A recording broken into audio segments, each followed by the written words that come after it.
తెలిసి ఉన్నటువంటి శ్రీ సత్యానంద ఆశ్రమంలో భగవాన్ శ్రీ సత్యానంద మహర్షుల వారు రమణ మహర్షుల వారి యొక్క ఆదేశానుసారం వారి యొక్క అనుగ్రహంతో ఇక్కడ ఈ ఆశ్రమాన్ని స్థాపించడం 1934 సంవత్సరంలో జరిగింది.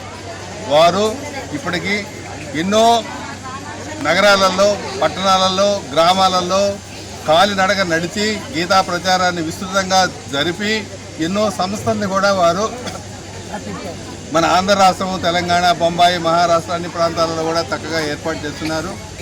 వారి యొక్క మూల స్థానమైనటువంటి ఈ యొక్క ఇనమడుగు గ్రామంలో వారి యొక్క అధిష్టాన మందిరం అనగా వారి యొక్క సమాధి మందిరాన్ని ఇక్కడ పునఃప్రతిష్ఠింపజేశారు.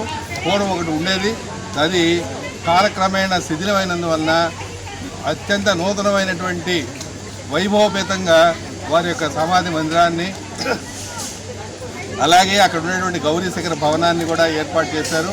ఇది చాలా కాలం నుంచి కరోనా కాలంగా వాయిదా పడుతూ వచ్చినటువంటిది. 2019 నుంచి 2020 దాకా కూడా దీని యొక్క నిర్మాణం అంచెలంచెలుగా జరుగుతూ ఉంది. అదన్నీ చూసేదానికి, ఈ ప్రాంతాన్ని దర్శించేదానికి, ఈ తపోభూమిలో తిరగాడేదానికి ఎంతోమంది భక్తులు అశేషంగా తెలంగాణ ప్రాంతం నుంచి, మహారాష్ట్ర నుంచి, బొంబాయి నుంచి, వివిధ నగరాల నుంచి కూడా ఇక్కడికి రావడం జరిగింది. వారందరి యొక్క కార్యక్రమాలు, అలాగే వీరందరికీ కూడా సాధు సత్పురుషులు హరిద్వారు, హృషికేశు, గుజరాత్ నుంచి, హిమాచల్ ప్రదేశ్ నుంచి కూడా ఎంతోమంది మహాత్ములు కూడా ఇక్కడికి వస్తూ ఉన్నారు. వారందరి యొక్క దర్శన భాగ్యం, వారి యొక్క ఉపదేశానుసారం వారు చెప్పేటువంటి 4 మంచి మాటలందరూ కూడా విని తరిస్తారనేటువంటి ఉద్దేశంతో మేము ఈ కార్యక్రమాన్ని ఇక్కడ ఏర్పాటు చేయడం జరిగింది.